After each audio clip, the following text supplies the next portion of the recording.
Hello everyone, आज है गीता जी की अध्ययन का डे 19 चैप्टर नंबर 2 श्लोक नंबर 23 से लेकर 25 तक के बारे में जो बात करने वाले हैं। श्री कृष्ण ने आत्मा के विषय में पहले भी बताया और आज भी श्री कृष्ण आत्मा के विषय में ही बता रहे हैं। वो कहते हैं कि इस आत्मा को शस्त्र नहीं काट सकते, आग नहीं जला सकती, जल नहीं गला सकता, वायु नहीं सुखा सकती। अर्थात जो आत्मा होती है ना, उसको शस्त्रों के द्वारा नहीं काटा जा सकता। काटा किसको जाता है? शरीर को।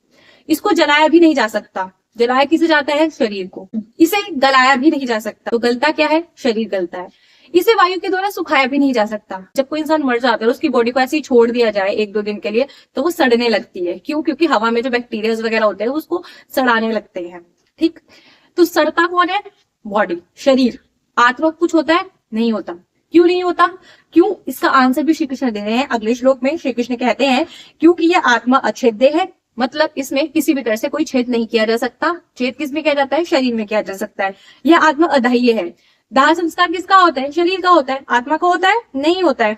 अकलह और निसंदेह अशोष्य है। इसको ना तो हवा सुखा सकती है और ना ही जल गला सकता है। यह आत्मा नित्य है, मतलब हमेशा रहने वाली है, सर्वव्यापी, हर जगह है, अचल, स्थिर रहने वाला और सनातन है। ये स्थिर रहने वाली है और ये सनातन है, पहले थी, आज और हमेशा रहेगी। मतलब आत्मा जो है ना, उसका कुछ भी नहीं नुकसान होता। नुकसान किसका होता है? सिर्फ और सिर्फ शरीर का होता है। तो यहाँ पर श्री कृष्ण को ये समझाना चाह रहे हैं कि हमारे को अपने शरीर से मोह नहीं करना चाहिए। हम में से कुछ लोग अपने शरीर के ऊपर अहंकार करने लगते हैं कि हम तो सुंदर हैं, हमारी आंखें सुंदर हैं, हमारी बॉडी सुंदर है, हमारे हाथ सुंदर है। लेकिन इन सब का क्या फायदा है? क्योंकि अंत में तो इसे आग जला ही देगी। आग नहीं जलेगी तो जल गला देगा, जल भी नहीं करेगा तो हवा सड़ा देगी। लेकिन किसी ना किसी तरह से बॉडी को नुकसान तो होने ही वाला है। लेकिन किसको नुकसान नहीं होगा? कभी आत्मा को नुकसान नहीं होगा। क्यों? क्योंकि जो आत्मा है उसको किसी भी चीज के द्वारा कुछ भी नहीं होने वाला है। इन शॉर्ट में हमें ये समझ आता है हमको अपने शरीर से मोह नहीं करना चाहिए, क्योंकि शरीर एक दिन नष्ट होना ही होना है। श्री कृष्ण अर्जुन को यही बात फिर समझाते हैं। वो कहते हैं कि जो आत्मा है ना, वो अव्यक्त है। आत्मा को पूरी तरह से कोई भी व्यक्त नहीं कर सकता है। यह आत्मा अचिंत्य है और यह आत्मा विकार रहित कहा जाता है। यह आत्मा जो है ना, इसमें ईर्ष्या, द्वेष, जलन कुछ भी नहीं होता है। आत्मा को कुछ भी महसूस नहीं होता है। महसूस किसको होता है? शरीर को होता है। इसलिए हे अर्जुन, इस आत्मा को उपयुक्त प्रकार से जानकर तू शोक करने योग्य नहीं है। अब तुम्हें आत्मा के विषय में सब कुछ अच्छे से समझा दिया गया है। अब तुम्हें शोक नहीं करना चाहिए, दुखी नहीं होना चाहिए। श्री कृष्ण यही समझा रहे हैं, आत्मा अजर अमर अविनाशी है।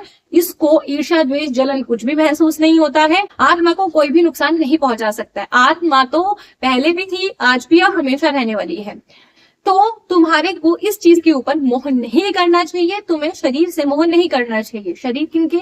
क्यों अर्जुन सोच रहे हैं कि अगर वो युद्ध करेंगे तो उनके सामने जो उनके अपने हैं वो मारे जाएंगे। मारा कौन जा रहा है? शरीर मारा जा रहा है। आत्मा नहीं मरने वाली, क्योंकि आत्मा पहले भी थी, आज भी है उनके शरीर में।